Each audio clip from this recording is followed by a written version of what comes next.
Rivalries are the very bedrock of sports. Whether team versus team, athlete versus athlete, or even athlete versus team, the storylines that grip us, keep us on the edge of our seats, and have us picking sides generally come down to rivalries. Sports being what they are, usually we can identify a winner and a loser, a champion and their foil, the good guy and the bad, but that's usually. Sometimes the nature of the rivalry leaves us with equals, no way of sorting the two. This is what you don't know about NASCAR Hall of Famer David Pearson.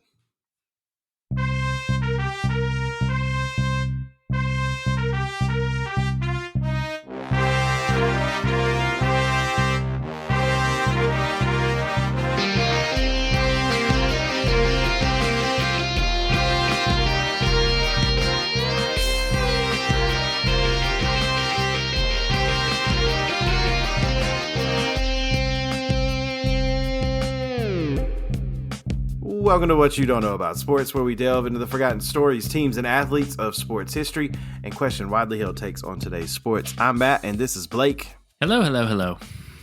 And today we are telling you about one half of one of the greatest rivalries in NASCAR, making our first jump to the world of NASCAR for a profile anyway. Well, I guess that mystery one was a profile. Anyway, we're talking about David Pearson. Blake, before we get started, what is your favorite rivalry between athletes? Within this sport in particular, and during my NASCAR heyday, if you will, it was Gordon and Earnhardt in the 90s. Gordon was really, really young, and I think Earnhardt he'd been racing professionally for like 2 decades and won all or most of his championships before Gordon got there, but Gordon just kind of took over and won all of his championships, I think, in like a 7-year span or something. He won like 4 in 7 years or something like that, something ridiculous. But that was the thing, especially within my family, because my family was heavily involved in NASCAR, and so I was a Jeff Gordon fan, but like my dad was a Dale Earnhardt fan, of course. And so we would always like make fun of each other and stuff. And that's actually when I learned the definition of hate, because when I was a little kid and I was a Jeff Gordon fan, I said that I hated Dale Earnhardt, and he had to tell me that's a really strong word. You shouldn't be saying that about too many things, and like explained it to me. And I was like, oh, I vividly remember that conversation to this day. So if I'm going outside of NASCAR, though, just as an anecdote, it would have to be Messi and Ronaldo. That's probably the worldwide most popular answer. If you were to ask like people from everywhere, maybe if you ask people in the United States, you'd get a different answer. But I would say worldwide, that's got to be it. Yeah, I think worldwide too. Like Nadal, Federer in tennis would be a popular answer. Back and forth. Throw in Djokovic there.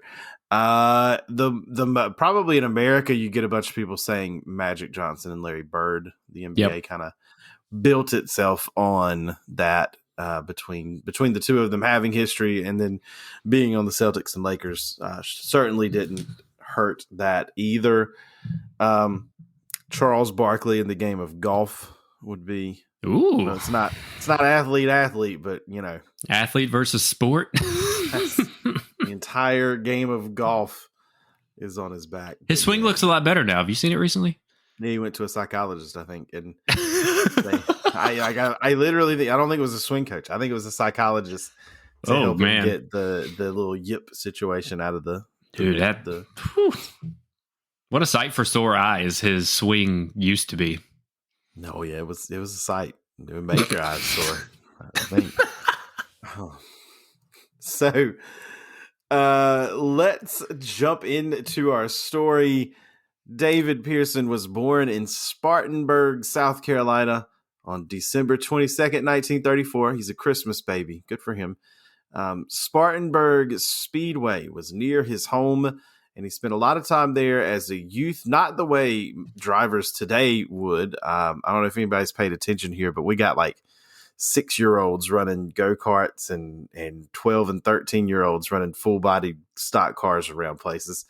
Wasn't quite that way back when David Pearson was growing up. He first drove a race car when he was actually able to drive around on dirt. And then What a concept, right? it's wild. It's wild. Maybe we should only let people with driver's license Whoa! operate motor vehicles.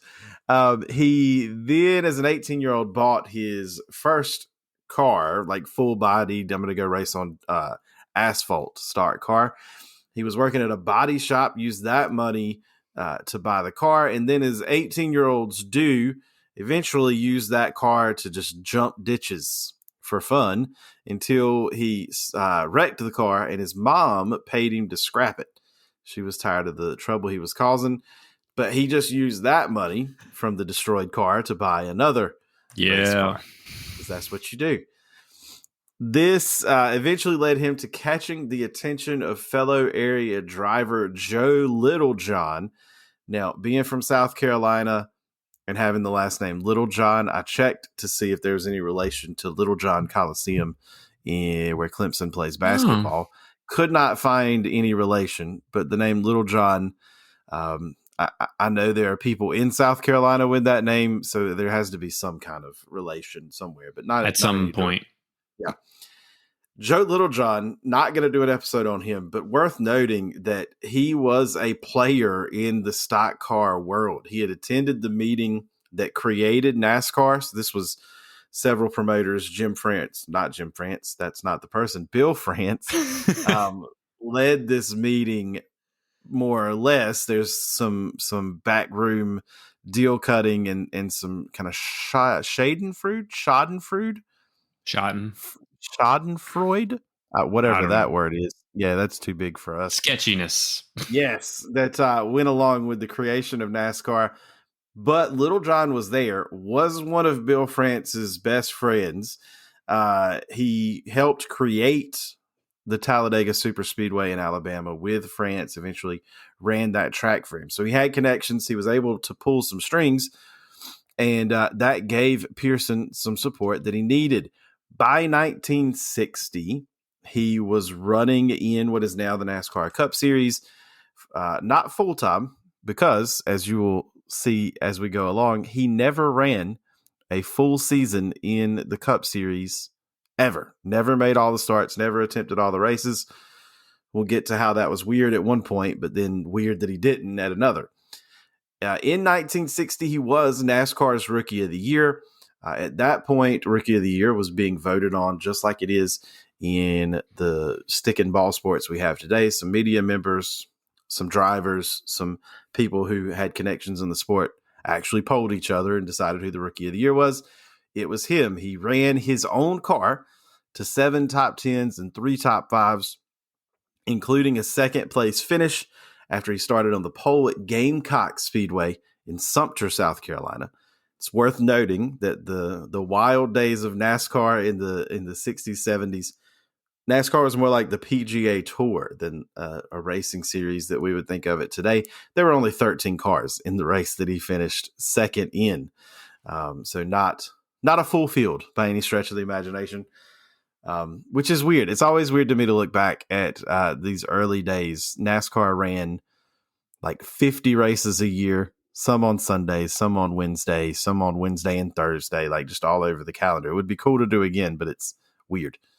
Yeah, it would be. I think it's too formalized now to go backwards, of course. But it would be really cool. It is really cool, I should say, to look back. And NASCAR's one that has a really rich history, of course, and how it was started and all. But I always think that the origin stories from early NASCAR are really cool, especially the drivers, like where they all came from, how they all started, how they all got into racing and stuff. And a lot of it was like, you knew this person, you knew that person.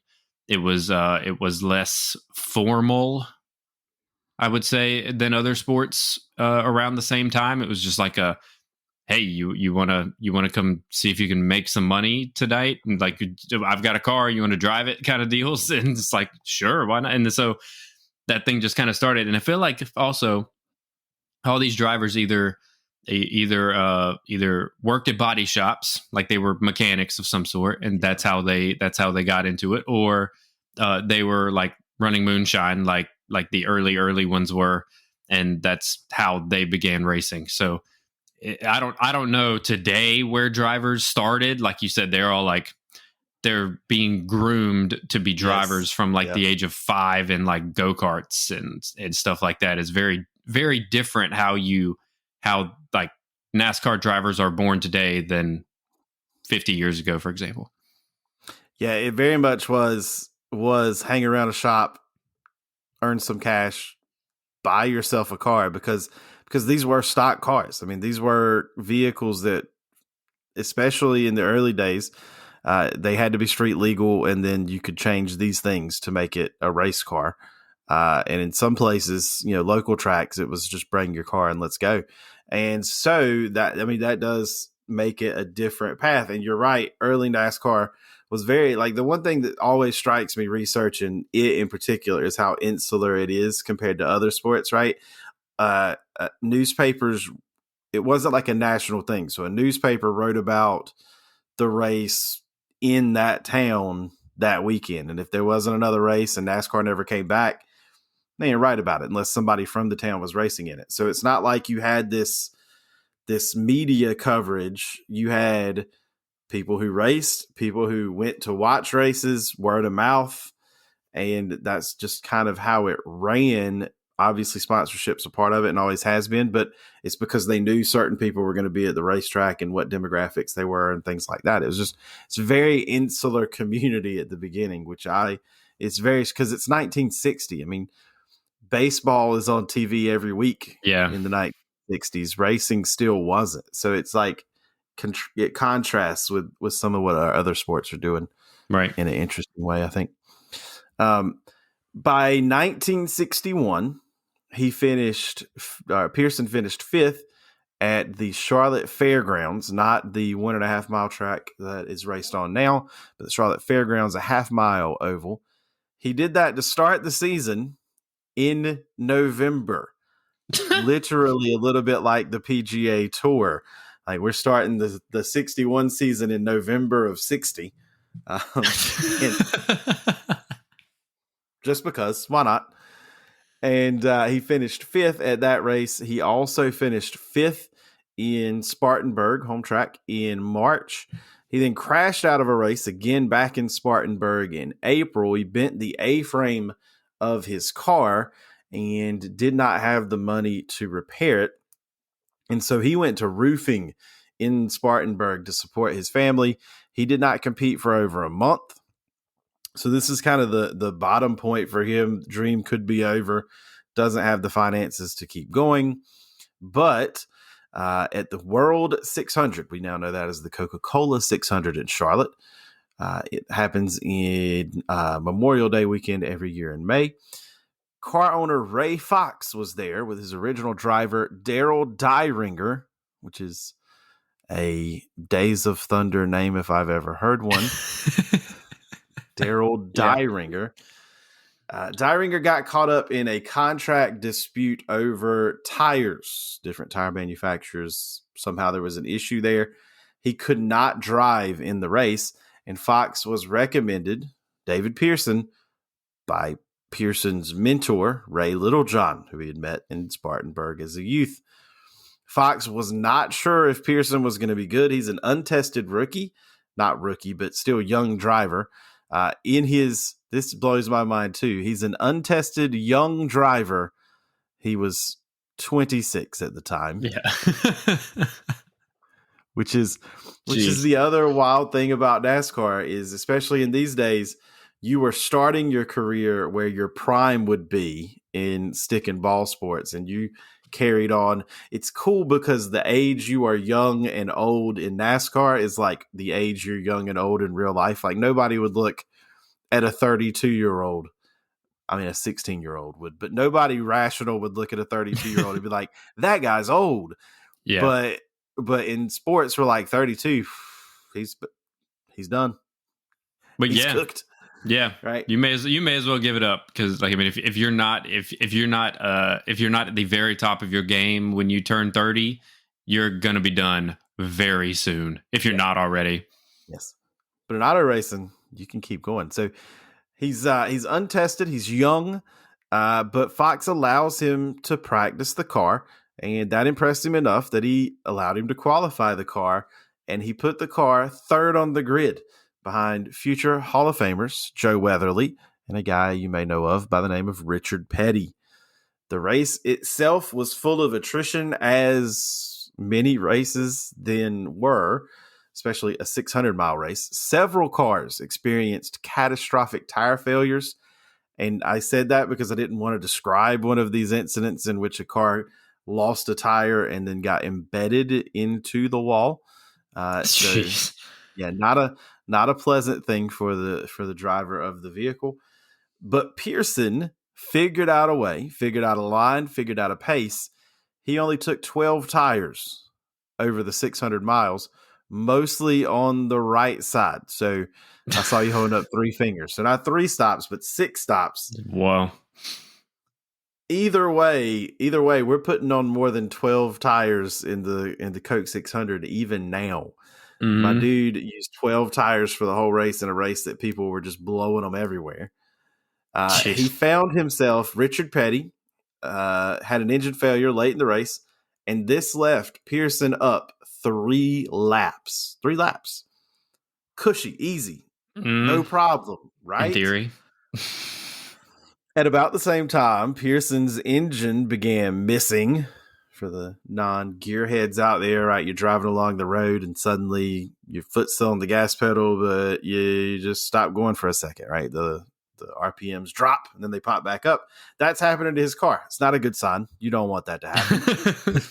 He's worried that his engine is going to fail, and so he backs up the pace even more. With 2 laps to go, he hits debris on the track and it shreds the right rear tire. Pit stops being what they were at the time, he knew that stopping would essentially give, even though he's 3 laps up, he's given the race away. So he can't stop. He brings the car to the apron, limps it around, and in a sea of sparks, and I'm not making this up, this is on YouTube, you can go look at it. He's coming to the finish line and sparks are just flying behind the car. It is just on the rim. He's limped it around for 2 laps. He comes to the finish line to win the World 600, still up a lap. So he lost 2 laps in his 2-lap cruise to the finish line. He didn't have much more room to give up. So a big win for him there. Fox used him again at Daytona in July for what was then the Firecracker 250. And Pearson also won that race. Raced twice for Fox so far in the season. Picked up 2 wins. He won again at Atlanta late in the season, and all told, didn't run a full season, finished 13 in the final standings. The places and the races that he won in that case, we'll talk about this a little bit later, but there were only 4 big paved tracks in NASCAR at the time: Daytona, Charlotte, Atlanta, and Darlington. In this 1961 season, he became the first person, right, driving for Ray Fox, who wasn't really sure he should put him in the car. He became the first person to win on 3 of those 4 in the same season. So this was not like this was not an easy thing to do. It was so rare that the tracks were new, but he's the first guy to do it, and he was doing it basically on a handshake deal. It just showed up cold.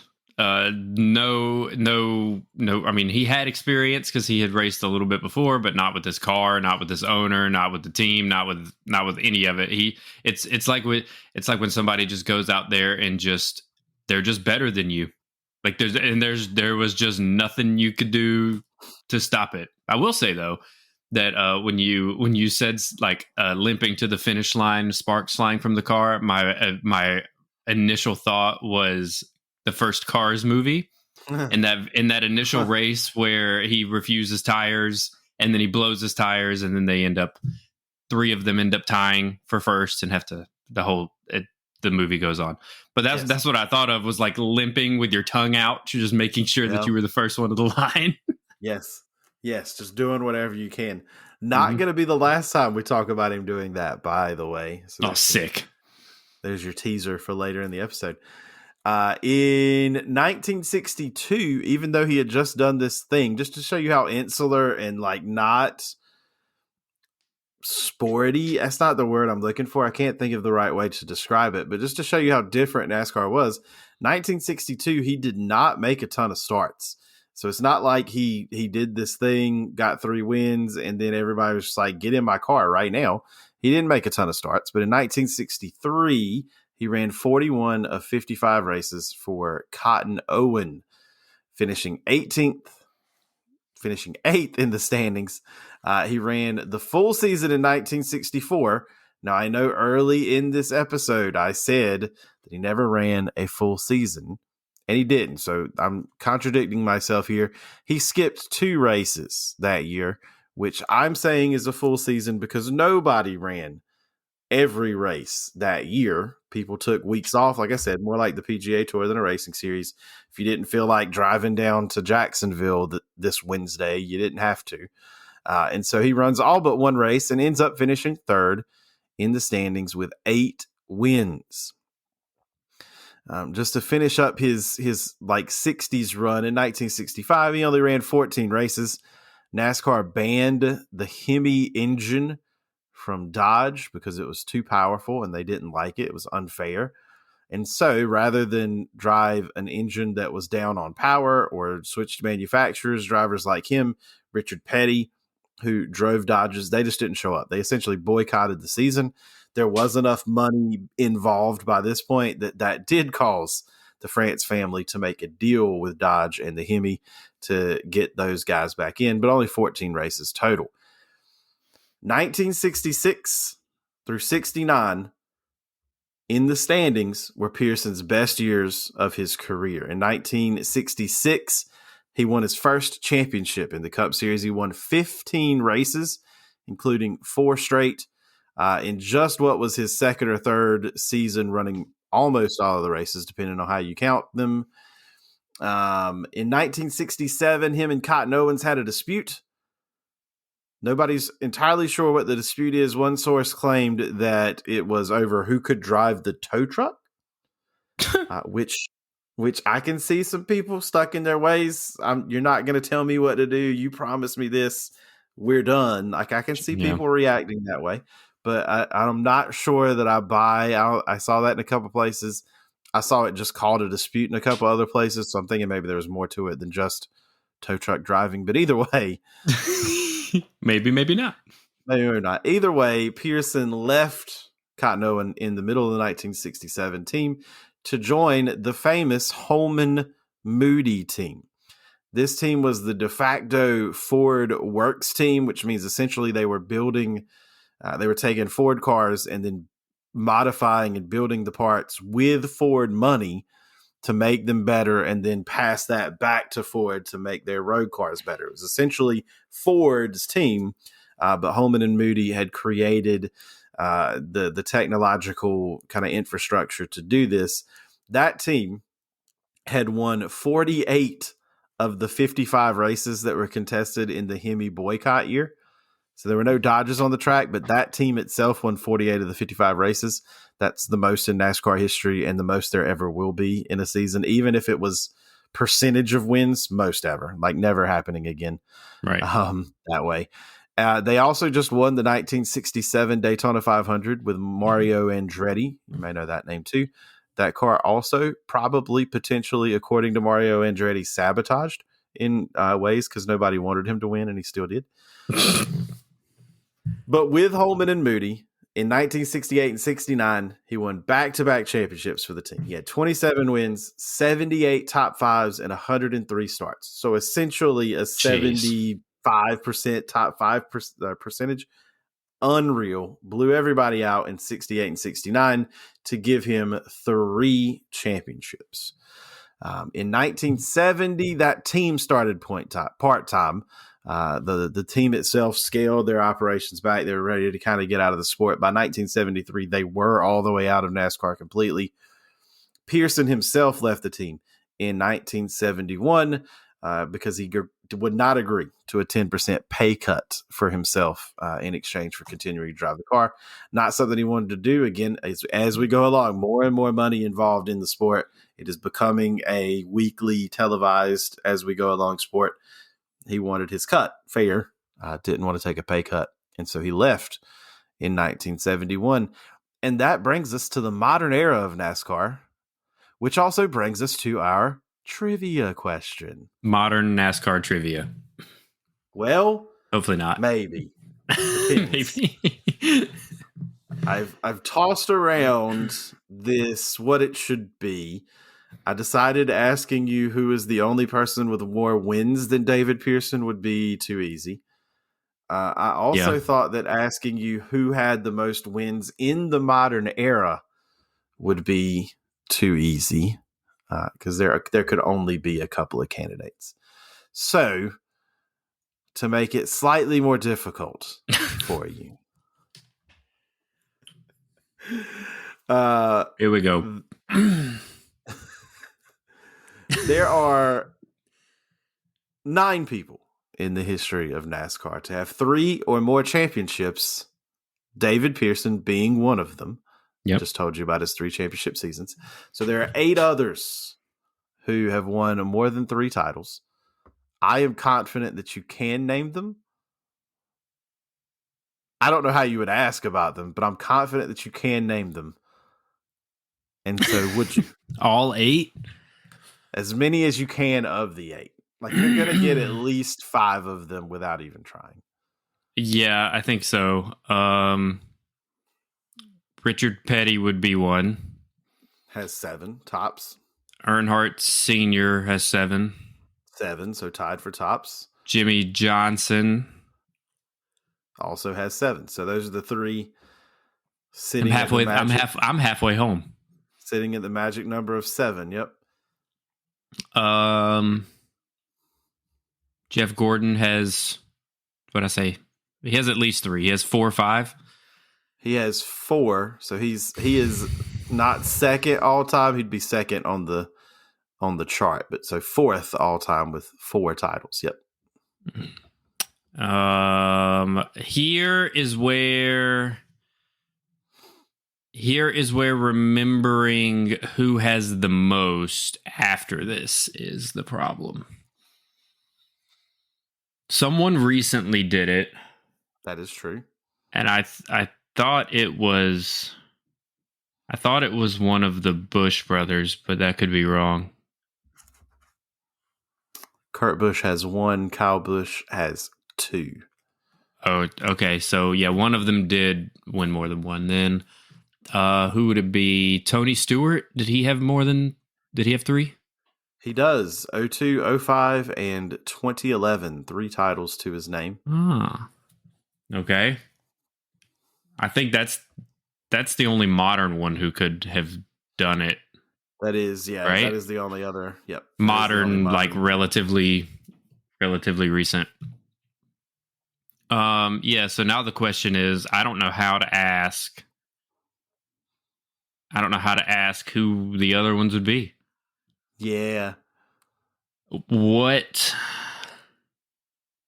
years did these happen? So one driver has his titles in 81, 82, 85. One that you're looking for has 76, 77, 78 back-to-back titles. Oh, geez. And then the third one you're looking for is 54, 58, 59. Oh, Jesus. The 80s one, I don't know how many they had, but a name popped into my head. I think they won at least one. I don't know. I doubt they won 3 though. If you wanted to ask if this person was in the movie you referenced, the answer would be yes.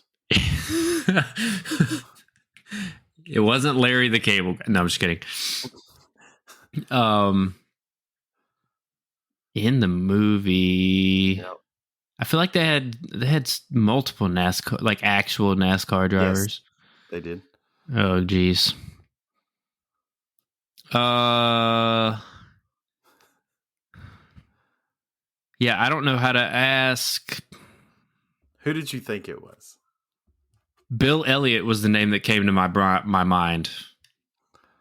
Bill Elliott is a good guess, but he only ever won one title, 1988. It was in the 80s. Yes, it was. Yes. Yeah, I don't know.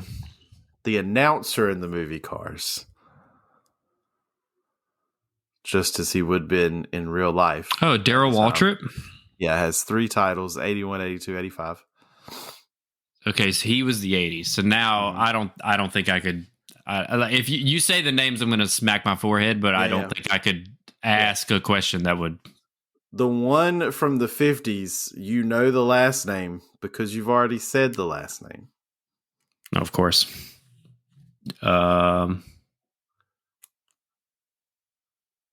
Petty? Yes. What was it? Oh, geez, what was his name? I don't know. I can't remember his name. Richard's father's name is Lee Petty. Yeah, okay. Lee Petty. Early, like second championship was his. Right. Yeah. 4th championship. Sorry, dropped the gun. All right, so the only one we're looking for now is I do not. He drove a Hardee's car at one point. May not be helpful. He was involved in the fist fight in the Daytona 500 that like blew up NASCAR. That famous first flag to flag coverage one. Oh. I could see his face. Not like they weren't all just like skinny white dudes, but like I could see his face. What team did he race for? Yep. That's a good question. That is a good question. It is live research, folks. This is Racing Reference. Thanks. If you have any NASCAR related questions, please visit Racing Reference for all of your needs. Oh. Imagine we get advertisement from them. That'd be sick. That would be great. If anybody from Racing Reference listens. He drove. I knew this. I'm an idiot. He drove for Junior Johnson. Okay, that's not the direction I thought I was going. A lot of people drove for Junior Johnson. He also is one of those people that my way and what do you mean and get out of here. We're always possibilities. I can't think of his name. Cale Yarborough. Shh. Made me cuss. Cale Yarborough. Yeah. Dang. Who in that fight with Bobby Allison was the other name that I could not come up with. It was that person, but I couldn't think of his name. Great career, also only had one title, but also in the 80s. Yep, 81. Famously said that Cale Yarborough started Cale Yarborough's face. How did he say it exactly? Cale started beating my fists with his nose. That's how he described it. Cale started beating his. Can't be mad at that. My fists with his nose, which is the most hilarious way of describing. Why are you hitting yourself? I didn't do anything wrong. He thought he was going to beat me up with his nose. I don't know. That was a good one. Right. See, I feel like all of that information was in here. It just could not be retrieved. Unlike the hockey question that I'm still going to continue to reference. If you have not heard that, you should go listen. Wow. Yep, that has never been in here and is now, but it was never in there and would have never been retrieved. I don't know. I may not have ever come up with these answers if you had given me like an hour, but it was there. The names were there. I just couldn't retrieve them. But that was good. Wa, which I believe is French for king. Speaking of the king, let's how's that for a segue? That didn't actually land. But is it all true? Is everything you just said true? Wise king? I don't know. Anyway. Nobody's checking. In 1972, NASCAR got sponsorship for their series from the Winston Cigarette Company, became the Winston Cup. Part of that deal was Winston begged NASCAR to cut out the midweek races, and they did. There would not be another midweek race until the COVID pandemic. Not to make light of that very serious situation, but it was very sweet to turn on the TV on like Wednesdays, and there's just NASCAR, just live racing on a Wednesday. That was fun. All the rest of it sucked, but that particular part was cool. So yeah, they cut out the midweek races. They dropped to 31 or 30, depending on the season, sometimes as low as 28 races in 1972.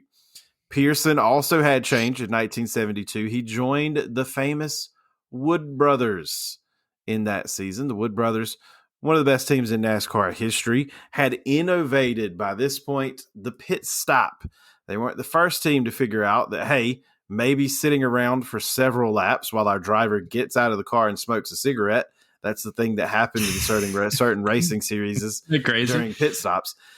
Instead of doing that, maybe if we got this done faster, our race would be done faster, which is a good thing. And they started the trend, which we still have, of these acrobatic ballet, really, type pit stops where everybody's got a roll and it's a well-oiled machine. They did it so well that Ford, who they were associated with, brought them to the Indianapolis 500, and they pitted the winning car, Jim Clark, in the 60s. So they had already done this by the point David Pearson joins with them. In 1973, Pearson ran 18 races for the Wood Brothers. He won 11 of them. Jeez.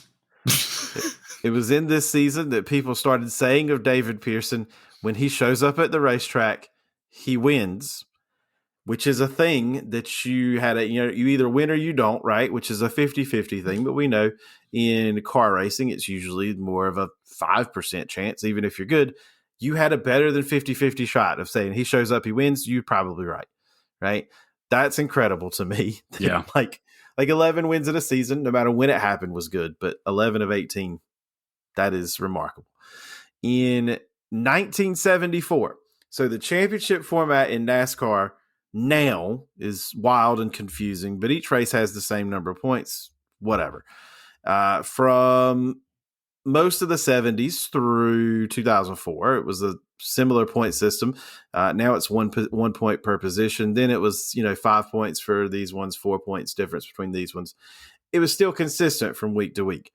In the early 70s, it was not. There was 1 year points were based on whether the race was 100 miles or 200 miles or 300 miles or 400 miles. You got a different number of points for that. There was another year where it was based on the track size. But in 1974, the championship format was essentially the PGA Tour money list. I keep making whoever won the most money.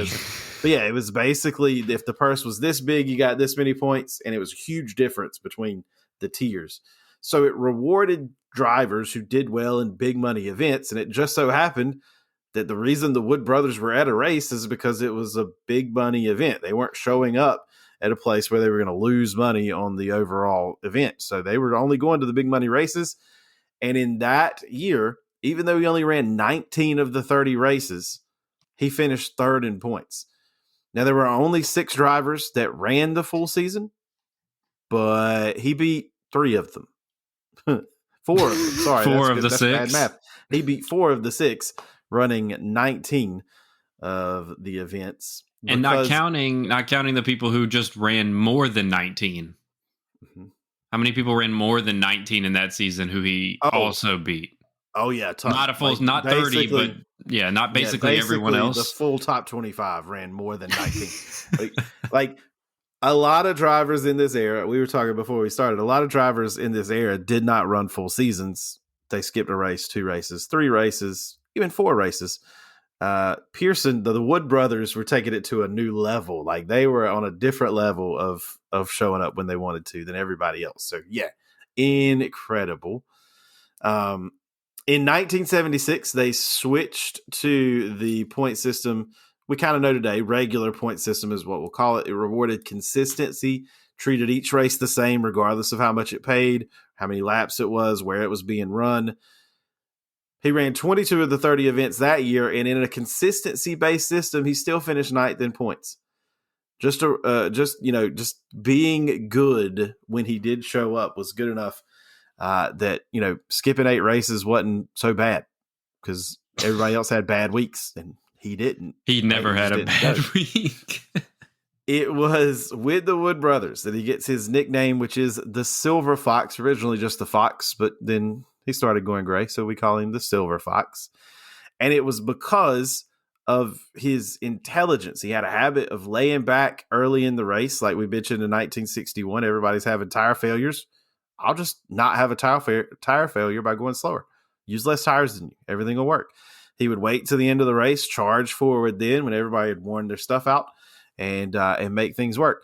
Here are just a couple of times where kind of his wiliness and just keep at it attitude worked for him. In 1974, in the Firecracker 400 at Daytona, Pearson was leading on the last lap. Richard Petty, his rival, was following close behind. By the time they got to the end of the back straightaway, Pearson slowed down. Looked like he was having engine failure, that he was getting out of the way of Petty so Petty could go by. He wasn't going to be able to finish the race. But this was the golden age of the slingshot pass. They hadn't created restrictor plates and things to slow the cars down intentionally yet. You were flying off into the corner, creating a huge gap behind you that could make you fly faster. You could just whip around a car using the draft and gaining speed. Pearson knew that. And so by slowing down and getting over, Petty went flying by him. He lost the slingshot. Pearson whips back up behind Petty, follows him through turns 3 and 4, uses the draft to slingshot by Petty near the start-finish line for the win. It is the craziest thing. Like when you're watching it on camera, if you've never, now I've spoiled it for you that it's going to happen, but you're watching it and he literally just veers out of the way, slows down, and you could tell something's wrong with the car. And the announcers say that if there's something wrong with the car, and then he all of a sudden keeps back up with Petty on corner entry, and they're like, no, I don't think there's anything wrong. I think he did this on purpose. He's going to get the drag. He's going to get the slingshot. Works to perfection. In 1976, at the Daytona 500, Petty and Pearson were once again battling to the finish, as they frequently did, especially at Daytona. They wrecked. You can watch this one as well. They're nose to tail again going into turn 3 on the last lap. There's a lapped car basically in the middle of the track, an idiot, if you will, going into the last turn. So both cars drift up the banking to get around this lapped car. Petty uses the slingshot, comes down the banking, kind of gets to the quarter panel of Pearson, and they touch a little bit, almost wrecking the corner. As they coming off the corner going into the tri-oval, they do crash. Pearson noses into the wall first. Petty fish tank. Am I saying that the fish word? Tail. Fish tail. What an idiot I am too. Fish tank. Fish tanking. I mixed tank slaps and fishtailing together to create a word that means nothing. So there you go. Where Petty fishtails towards the start finish line, then he loses control, noses into the wall, slides down the banking. The rear of his car, as it's sliding sideways, starts going backwards down the banking, hits the grass, which in Florida is, thunderstorms whenever. Grass very wet. Soon as he hits the grass, kind of sideways, moving backwards, you see all this mud fly up in the air. Petty's stuck. Meanwhile, Pearson, who had nosed into the wall several hundred yards back, had turned his car, got his car righted, was slowly rolling. It had stalled, but because it's slowly rolling, he's able to get it fired up again. And because it's slowly rolling, doesn't have a lot of power to it, and he doesn't gas it at all. He just keeps creeping forward. He doesn't get stuck in the mud. Petty cannot refire his car, and Pearson again creeps to the start-finish line to win the Daytona 500, going about 15 miles per hour. They were that far ahead of everybody. Like, that's what I'm taking from this. Yeah, they were still about a lap ahead of Benny Parsons when that happened. So if neither one of them gets fired up, yeah. These two just, I mean, we're going to keep going. There's more, but like these two are just ridiculous. In 1979, he started the season for the Woods, but an unfortunate incident occurred during the season. When they got to the spring race at Darlington, there was miscommunication. Remember, the Woods are famous for their pit stops and their pit strategy. They had perfected it. But for whatever reason, during this pit stop in this spring race at Darlington, Pearson pulled off before all four wheels were securely attached. Now, if you're a modern NASCAR fan, they run one lug nut on each wheel. And so when those things aren't fully fastened, they come off in a hurry and it's bad. Before that, I can't think of a time when I saw a wheel come off the car where it wasn't a crash or a flat tire and the rubber comes off. Like, it was very rare to see an entire wheel because you got 5 lug nuts. As long as you got 2 of them suckers on, you're probably going to be fine, right? For whatever reason, this miscommunication, by the time Pearson got to the end of pit road, he had completely lost one of his wheels. He was stranded there at the entrance to pit road. I don't know if it was, Pearson doesn't have this reputation in popular culture of being hot-headed or being a stick in the mud or anything like that. But, Cotton, he left one team because of a contract dispute. He left a team because of a potential tow truck driving incident that no one is really sure. After this happened, and again, I don't know if there was other stuff with it. Nobody really talks about it anywhere I saw. But he left the team. He was done.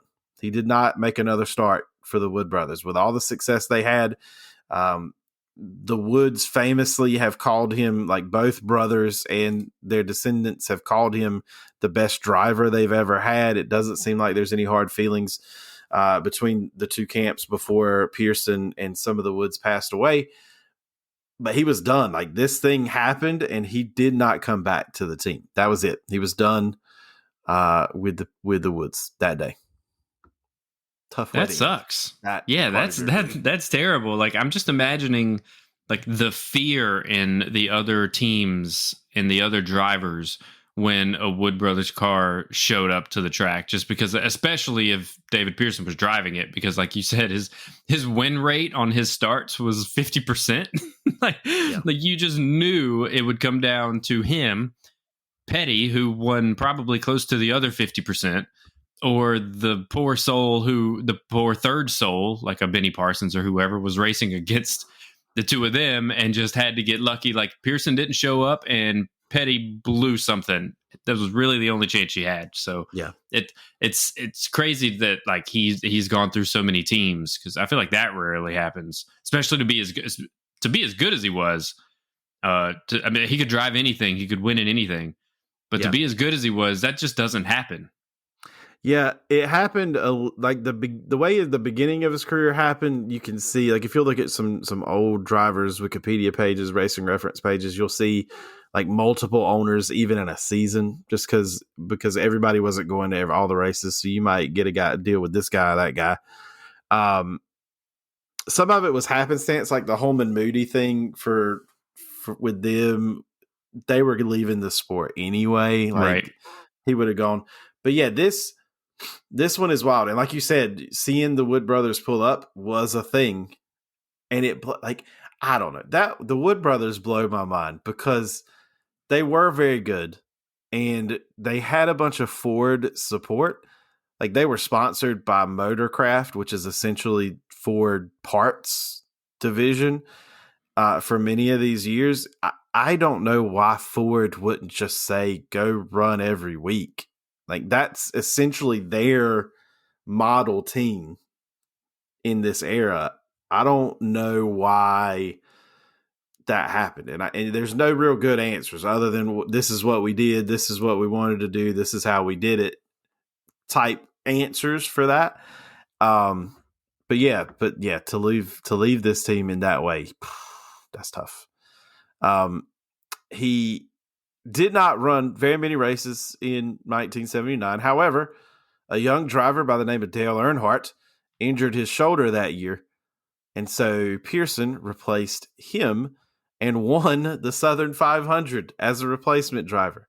So the one thing we'll learn about David Pearson's career is if you needed somebody to fill in and Pearson was available, you better put him in the car because he's going to win you a big race. All told, here are the final numbers for Pearson with the Woods. He set a record at Charlotte Motor Speedway. From 1973 to 1978, he won 11 straight poles at races contested at the Speedway. 11 straight poles. He started on the front row 15 straight races from 72 to 80. He won 46 of his 143 starts for the Woods. So like 30%. Yes.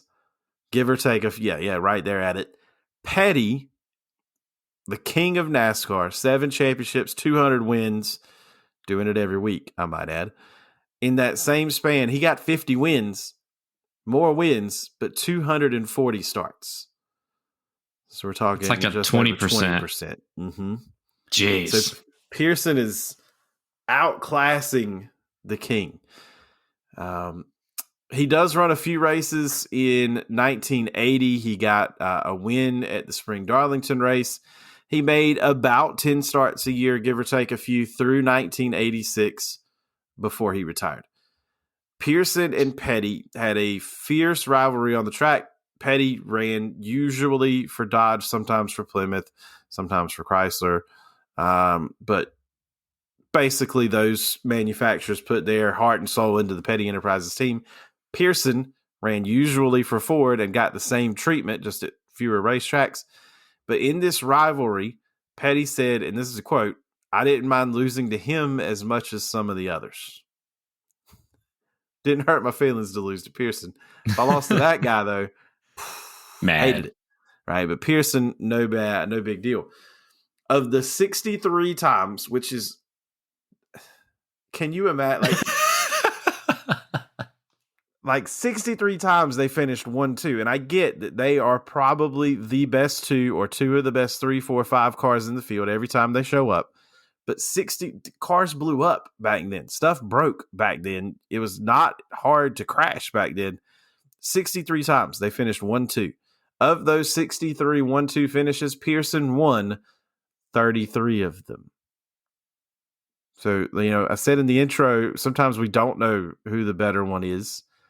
The books say it's Petty, 7 titles to 3, but everybody wasn't running for the title. 200 wins to 105, but everybody wasn't running every week. Books say it's Petty. Head to head, Pearson won more. He, some kind of post-career stuff here. He won 1 Daytona 500, the one I described to you. He had 3 Southern 500 wins, 3 World 600 wins, 3 Winston 500s. That's a race at Talladega. That gives him 10 NASCAR Crown Jewel wins. Again, even though NASCAR is no longer this insular community, we still come up in NASCAR with random things that only NASCAR people would recognize. In the last decade or so, it's become a thing to call certain races majors. Crown jewel. Or a crown jewel. We identify because at certain points, I told you that Pearson was the first one to win 3 out of 4 on the big tracks. That kind of got recognized. Winston, when they were the sponsor, sponsored this thing. For those 4 races I mentioned, if you could win 3 of 4 of them in the same season, you'd win $1 million bonus. When $1 million was huge money in NASCAR. So, yeah, now they're called crown jewels. And people track how many you've got as like Hall of Fame resume stuff or like leaderboards of like majors. So he's got 10 crown jewel wins. That's tied for 4th all time, which is the way we would talk about golf instead of NASCAR. Yeah. That's cool. He is the all-time leader in wins at Darlington still. He's the all-time leader in wins at Michigan still. He's got the most poles at Charlotte and Darlington. In 1999 and 2011, Sports Illustrated and then the Sporting News polled separately, 12 years apart, obviously separately, current and former drivers and media members to determine, the list of greatest drivers ever. In both polls, both times Pearson came in at number 1. He was named one of NASCAR's 50 greatest drivers in 1998. I've not seen the list of the 75 greatest for this year in the 75th year, but obviously he would be one there too. He was one of the 25 nominees for the initial class of the NASCAR Hall of Fame, but he was not elected. I disagree. Disagreed at the time, still disagree now. Dale Earnhardt, Richard Petty obviously should have gone in first class, and they did. Bill France Sr., Bill France Jr., both. That's an inside job. Yeah. That's an inside job, to be fair. One started the whole thing, and one made it like what it was by being on TV and getting the Winston deal and all that stuff. It'd be like Dana White inducting himself into the UFC Hall of Fame first ballot. Like, get out of here.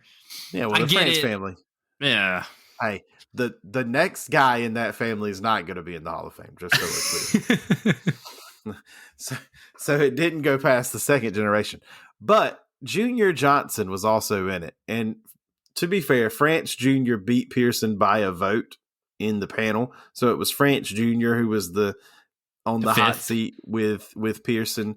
To me, if I was voting, it would have been Petty, Earnhardt, France, Pearson. I would. Johnson's out for Pearson. For me, even though as an owner and driver, very significant to the sport, one of the biggest names, the biggest contributors, I think he could have been in the second class and been fine.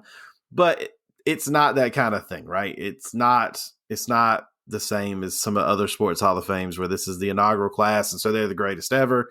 Right. It's just we're picking 5, and next year we're picking 5, and we need a big name to be one of the 5. So Pearson can be that, and it's fun. And because what year was this? The Hall of Fame. It was like the last 10 years, right? Like we're coming up on the 75th, and we had a mini version of this conversation before this, but yeah, backlogged all to death. It's almost like baseball in a way, where we've had this discussion before too about how the Baseball Hall of Fame is backlogged because there are just so many players that have to get in. And you're comparing eras at the same time, and so like 65 years of sanctioned NASCAR were up for grabs, and they had to pick 5 people to go in first. Mm-hmm. That's tough. And it's important to remember in that they don't make, other than to say Cup Series is the highest level, they don't make a distinction.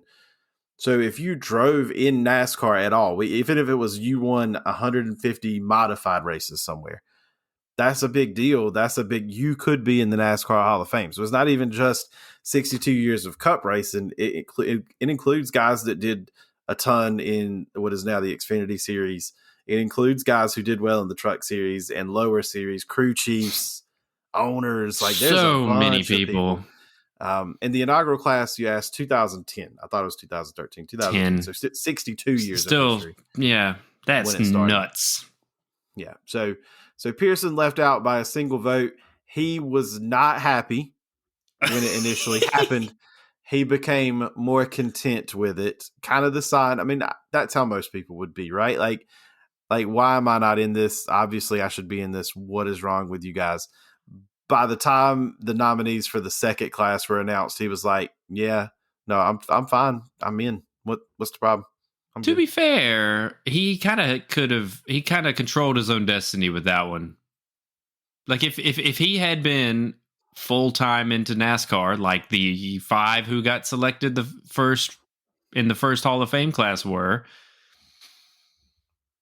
Yeah, I feel bad for him because like he's obviously he's been selected number 1, most important or greatest or whatever for the sport. But at the same time, I see it. Yeah.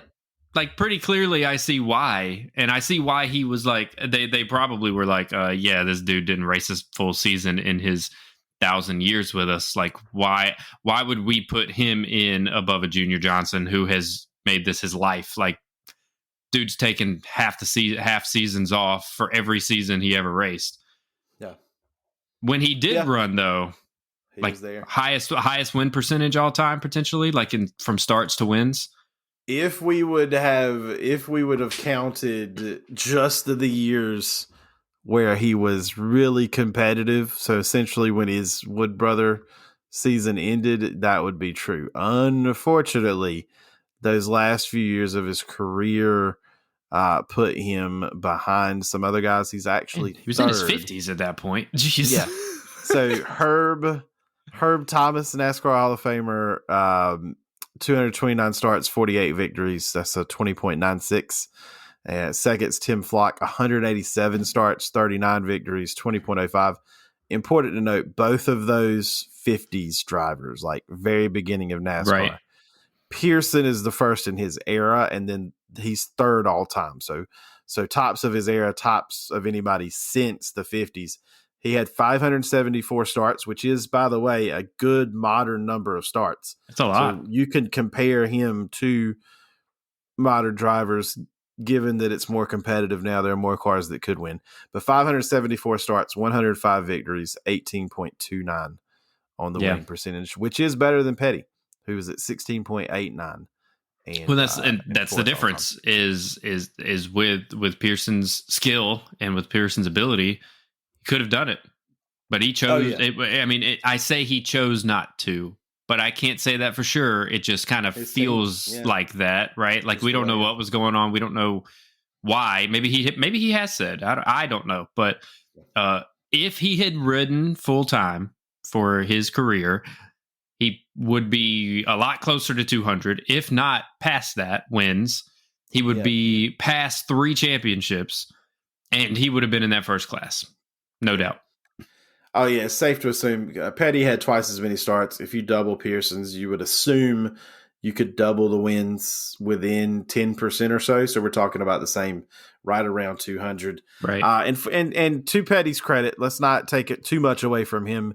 If Petty stopped racing when he stopped being competitive, so he had a couple of years before win 200 where it wasn't great. Then he won 200.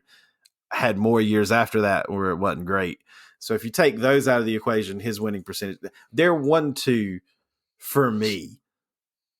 Like those are the winning percentages you would compare yourself against, not Thomas and Flock. And I think it's safe to say 105 is kind of the record everybody shoots for because it was done in a manageable number of starts.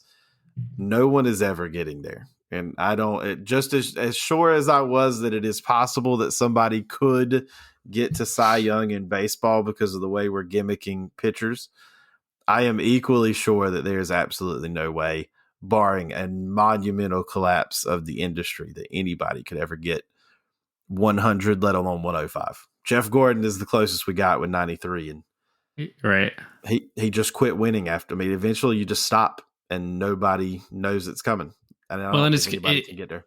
No, it's good, and it's more competitive now, of course, and so more cars are winning, more different people can win. It's the playing field is a little bit more level than Petty and Pearson wrecking each other 2 laps ahead and limping across the finish line at 15 miles an hour can still win a race. Like that's not happening. That's not happening today.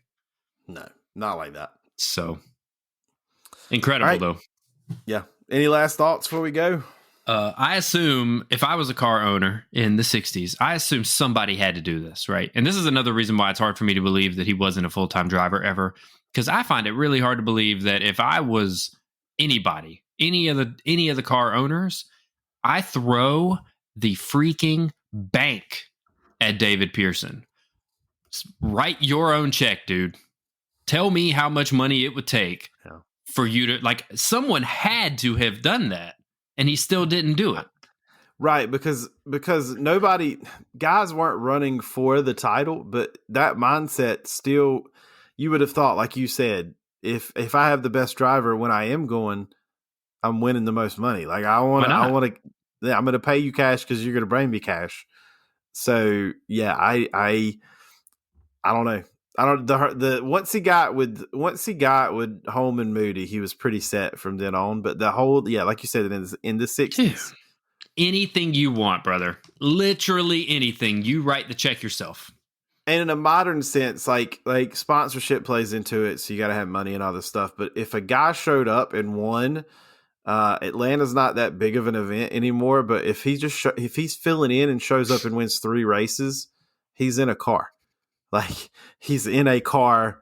Then like he has a spot, he has a ride. You're not missing him. So yeah. Tough, all time great though. Like you can't take away when he was there. One of the greatest. Yep. And Richard, look, we're from North Carolina, so we have to say Richard Petty is the king, and he is. Yeah, brother. The sub Carolina has the second best NASCAR driver of all time, and that's okay. So if you've listened to this long in the podcast, that's where we made fun of people, and we're all very sorry. For me, it's 1A and 1B, Pearson and Petty. Obviously, I will say also, Dale Sr. was also born in Kannapolis, so we're doing pretty good. Oh, yeah. And then Jimmy Johnson was born in California, but whatever. If you've got a story you want us to do, let us know. We've got some ideas from some listeners that are in the hopper, so be on the lookout for those. But if you got one, we'll look it up for you, tell the story for you, let us know. But until next time, thanks for listening. Bye. Boogity, boogity, boogity.